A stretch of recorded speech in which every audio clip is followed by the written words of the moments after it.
Bruce, my main man. Going to talk to you a little bit here about chapter 31 and the grammar in that chapter. So, um, you've got some new forms and then a new kind of grammar concept. And the new grammar concept here is called cum clauses. All right. So up to this point, we've dealt with the word cum only as like a preposition that takes an ablative meaning with. Okay, so for example, cum amicis would mean with friends. Okay, but the word cum can also be a conjunction as well. Okay, so we're going to look at how it is used that way. All right, so there are four different types of cum clauses. Um, the first one you can see here on the left, cum temporal. All right. And this one is unique because it is the only one that's going to have an indicative verb. So cum plus the indicative. All right. Temporal, from the Latin word tempus, as you know, means time. Okay. And the temporal is going to give the precise time when an action occurred. Okay. And it's going to be translated with the word when. All right. So if you look at the little example I got down here, cum Deus creavit homines. So when God created people, when God created men or mankind, he created man and woman. Okay. So it's talking about an exact time, precise time when God created people. He created them this way. Okay, so that's temporal. Now, circumstantial. There's a this one is going to be very similar to temporal. All right, but you're going to have a subjunctive verb. Okay, and rather than giving a precise time like temporal, this one is going to give you a general time. So kind of the general circumstances when something happened. All right, but it's also going to be translated with the word when. All right, so no difference in translation. All right, so for our little example here, when I was reading the book, I understood many things. Okay, so telling you the circumstances, the general circumstances of me understanding things when I was reading the book. All right. Then the two others we have the what's called causal clause. All right. This one is also going to be with a subjunctive verb, and it gives the cause. Haha. What do you know? And it's going to be translated with the word since or because. Okay. So cum Deus nos servavit. So since God has saved us, we ought to love him. You could also say because God has saved us, we ought to love him. Okay, so it's giving us the cause why we ought to do something. All right, and then the other one here is the adversative. All right, an adversative, like an adversary is going to be against you. Okay, so the cum adversative, this is going to give circumstances that are against or that are opposed to what is going on in the main clause. All right, this one also is going to be with a subjunctive, but this one, unlike the other two ones with a subjunctive, oftentimes has another word that's going along with it. Not always, but oftentimes you're going to see the word tamen in the main clause. Okay, so if you see tamen, it's a very good clue that you're going to have an adversative. All right, and it's usually translated with the word although. Okay, so here we go. Although the man did mediocre work, nevertheless, he received money. Okay, so the fact that his work was mediocre is opposed to the fact that he's still getting paid. All right, so those are circumstances that are opposed to that action. All right, so that is adversative. All right, now you'll notice that three of these Three of these have the subjunctive, all right?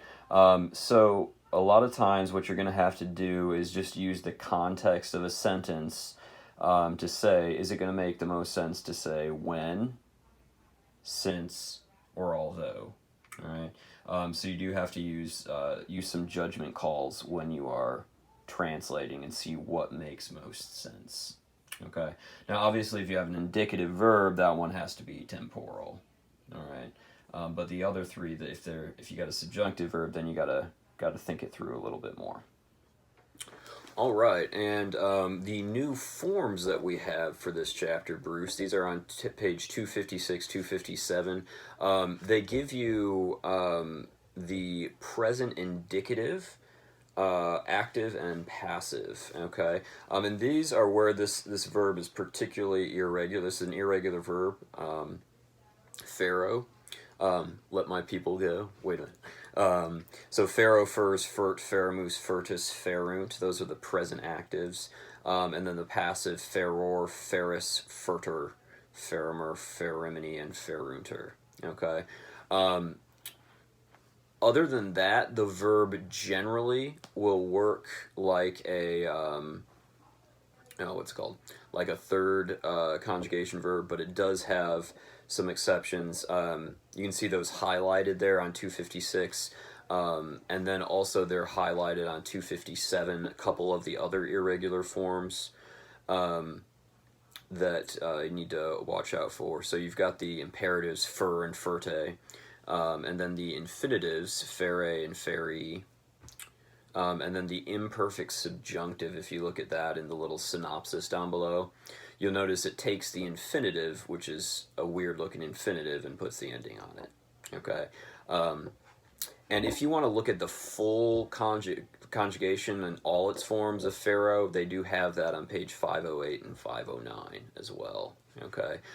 It's just this section here in your chapter mainly just gives you the kind of irregular ones. All right, but the ones to really watch out for the most are going to be those present indicatives. Okay, so keep that in mind, and it is a very common word. Means to carry or to bear, and it also has a lot of compounds, as you can tell from your vocab list. So its principal parts: pharaoh, fere, tuli, latum. And then your vocab list gives you 4 other compounds of it. So they put like a preposition in front of it, and it changes the word slightly. Okay, so it is a very common one. We get lots of derivatives from it as well, like the very word translation. That fourth principal part, latum. Translation means to carry across. It's a compound of trans-pharaoh. Okay, so we get lots of derivatives from it. All right, I'm also gonna do some speaking of translation, do a little bit of translation with you. We're gonna do some practice sentences, and then we'll do our translation for this chapter. Okay, so our practice sentences, this is on page 259 and 260. So if you would do sentences 2, 5, 11, and 12. So if you can pause the video and translate those. 2, 5, 11, and 12 in the Sententiae Antiquae. All right, so first one here is from Cicero, our old friend. And as we're looking at this sentence, we can see we've got a cum clause, all right?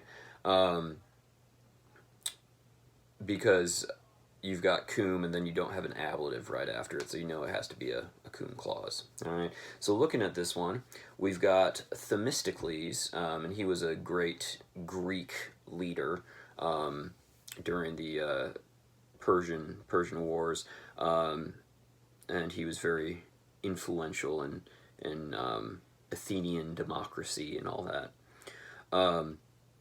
So we've got a cum clause. We're going to say when, since, or although, and we'll go back and see what makes the most sense. He had liberated, he had freed, libero vicit, he had freed Greece from Persian slavery. Okay, so that's an ablative of separation from Persian slavery. And he had been expelled or driven out into exile because of or on account of envy.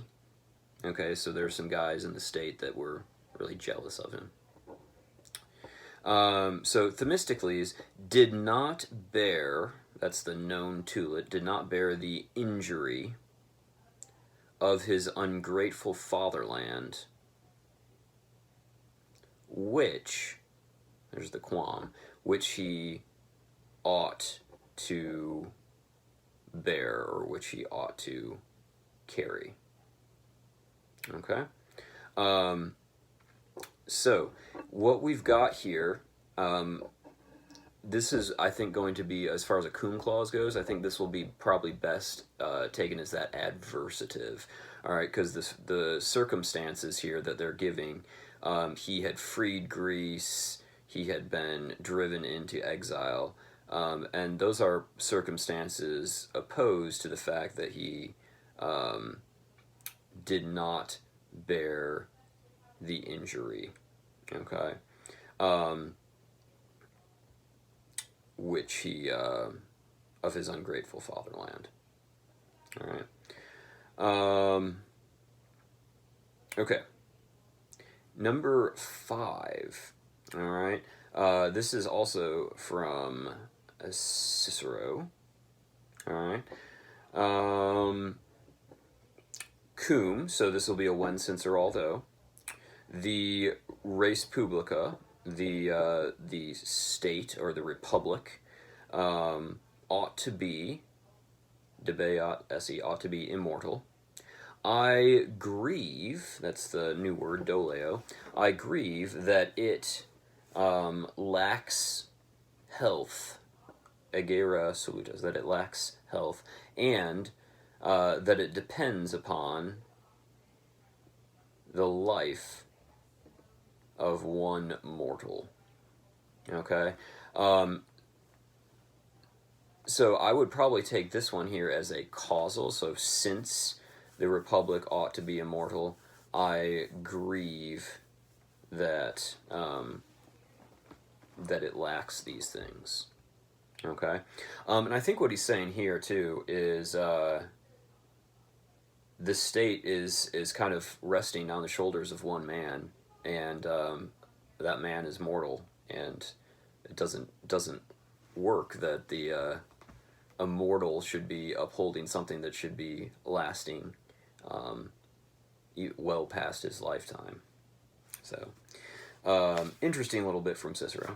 Okay, and then 11 and 12. So 11, this is from Terence, and Terence wrote plays.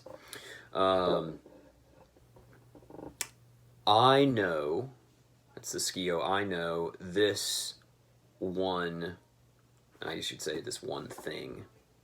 Okay. What the fates carry, or what the fates bear, we will bear that with equal spirit, or with level spirit. Okay, so in other words, whatever the fates are going to bring to us, we're gonna tolerate it well. We're gonna bear it well and not complain about it. Okay, so that would be a nice ablative of manner there with the aequo animo. You get a couple forms of pharaoh in there as well. Ferunt would be present, and feremus would be future. Okay, and then the last one here from Cicero, and this is straight from Cicero. Finally, for this reason, we are all slaves of the laws, so that we may be able to be free. Ooh, that's a good one. Because there is no true freedom without law. All right, because then you have chaos if you don't have good and just laws. All right. Now, we are going to move on also to our translation, and if you need to pause this and do something else or do this one another day, that's fine. but I'm just trying to put it all in one video for you. Our translation is actually in your book as well. This is on page 260. This is a little bit awkward, but it's a classic poem, and it's exciting because this is actually straight from the Latin author. It's this a poem by Catullus on page 260, the one entitled "Give Me 1,000 Kisses." So this is Catullus lived in the first century BC, if I remember correctly. And he was one of the things he's kind of known for is giving really giving voice to his emotions, and he's in a very different kind of category, I guess you could say, than someone like Virgil that wrote epic poems. These are going to be much more personal, much more emotional poems. All right, and one thing that's going to be a little bit peculiar here, especially starting off, is he writes a lot of his poems to this woman named Lesbia. Okay, and she is that's not her actual name, but she's a married woman. And she's married to another guy, but he is really into her. Now, the name is probably in honor of a Greek poet, a female Greek poet who was from the island of Lesbos, which is probably where the name comes from. So I know it sounds like a kind of odd name, particularly in our day and age, but that's what that comes from. Okay, now this is actually this is real Roman poetry. Okay, and one thing to keep in mind with Roman poetry is that the word order is very flexible. Okay, so sometimes things are not going to be where you typically would expect them. Okay, and Roman poetry is not based on rhyme; it's based on meter. Okay, and the length of syllables. All right, so in this particular poem, it's called, I think the meter is called hendecasyllabic, if I remember correctly, which is like 11 syllables. And it goes long, long, long, short, short, long, short, long, short, long, and then the last one can be whatever it wants. Okay, so it sounds like this. Dum dum dum diddy dum dee dum dee dum dum dum dum dum diddy dum dee dum dee dum dum. Okay, so that's kind of how it would go. So if you were actually reading this in poetic form, so if you're looking at 260, vi va mus mea lesbiatque me mus rumores quesenum soveriorum omnes unius aiste me mus assis. So it has a certain cadence to it on how the syllables and all that go. Okay, so we are going to be translating this here, so you can go ahead and pause the video and start translating. Okay, so looking here, we have the first sentence goes from line 1 to line 3, and we actually have 3 different verbs. 2 verbs in the first sentence, vivamus and amemus, and you'll notice the mus means we, okay, and these are both subjunctive verbs, present subjunctives. All right, now you'll notice also that there's nothing introducing them. So what these are going to be are those jussive subjunctives, that polite command. So how I'd probably do this is I'd say let us live. All right, let us live my Lesbia, and also let us love. Okay, so those are your 2 verbs on the first line, both jussives. Okay, and then he's got his girl there, mea lesbia, in the vocative case, and she's right in the middle of the line.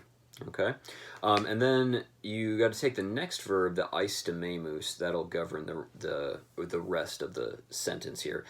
So let us live my Lesbia, and also let us love, and let us esteem, let us value, and then rumores is going to be your direct object, all right? But the word omnes, which is on a line separated from it, is actually modifying it, okay? So let us esteem all the rumors, all right? And then we have a genitive, senum severiorum.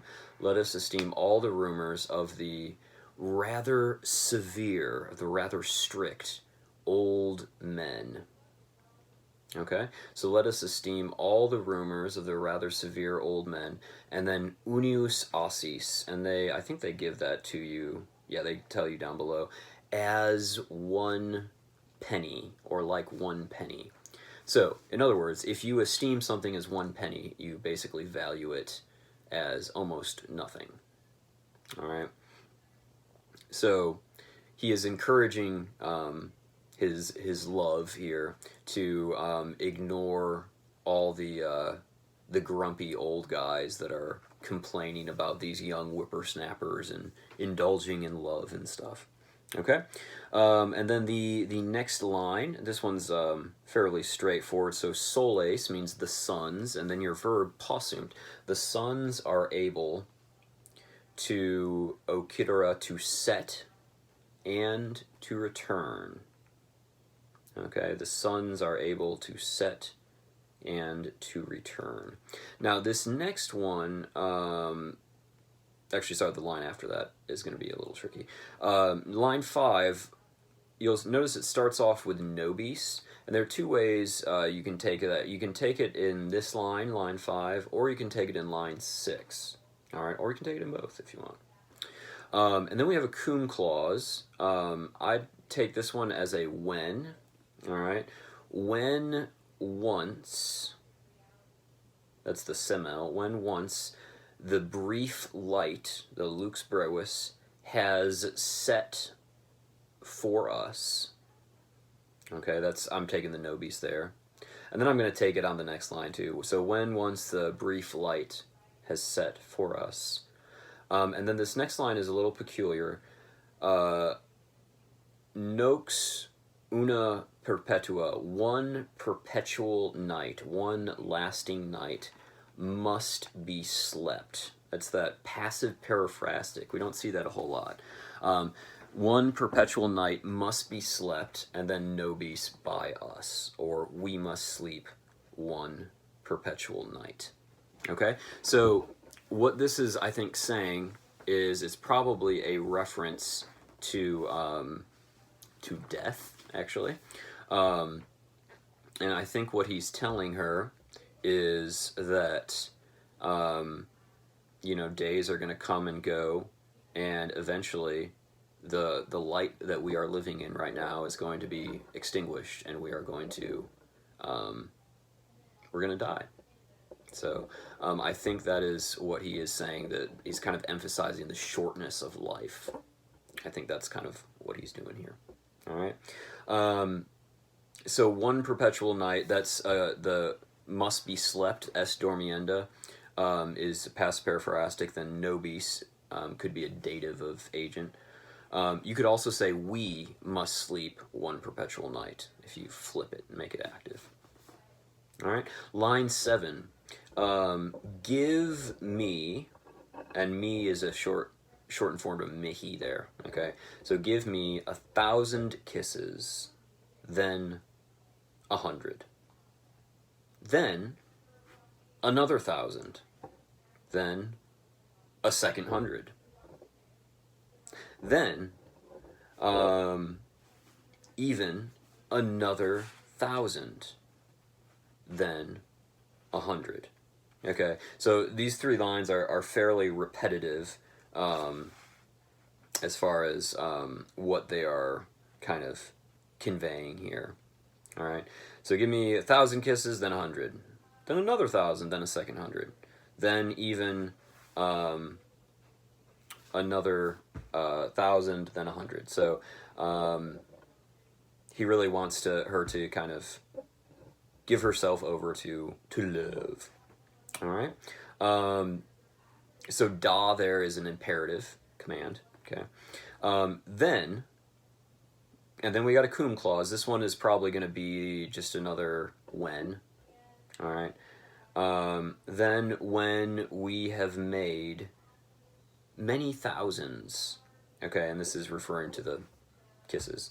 When we have made many thousands, we will throw those into confusion. We will throw those into confusion. All right. So we'll basically completely lose track of any sort of numbering of these, of this love. So we will throw those into confusion, ne sciamus, so that we may not know. So that we may not know. Negative purpose clause. All right. That's a nice present subjunctive there. So that we may not know. Or so that someone evil, like one of those old guys earlier, so that someone evil may not be able to envy. Okay, or to be envious. All right, and then we have cum, and this one is going to be probably another when, although you do have a subjunctive verb here, so you could say since as well, but I think when works fine. When he knows that there are so many kisses. Okay? So I think what he's saying is we're going to not even keep track of all these things after he gives all these numbers. We're not even going to keep track of it because we don't want anyone to find out and be jealous of that if they find out the extent of our love, I think is what he's going for. All right, so it's very much a kind of life is short, so let's make the most of it sort of poem, and that's fairly present in quite a few poems by Catullus and others like him as well. Okay, so that is our translation. I know it's a little bit odd, but it's exciting because it is actual, like straight real Latin. So it's pretty cool. All right. Let me know if you have any questions. I'll try to have your test ready and up for you on Thursday. If you want to take it Thursday, you can. If you need till like Friday, or even if you need till next week to take it, that's fine. But I'll try to have it up for you, and I'll have the date for Thursday. But if you need another day, or even need to take it next week, that is fine with me. Also, I do have your vocab quiz up now too, so sorry it took a little while, but I have that up, and you can take that when you're ready to do so. Okay? Let me know if you have any questions. And as far as your test for Thursday, I think I probably won't do another video for that. I'll probably just let you know what the charts are, and then you can review the grammar material and the translation as you have time. Okay, and please reach out to me if you have any questions about anything. But yeah, hope you're having a great day. And sorry I missed it yesterday, but may the 4th be with you yesterday. And also hope you have a happy Cinco de Mayo today. So talk to you later, man.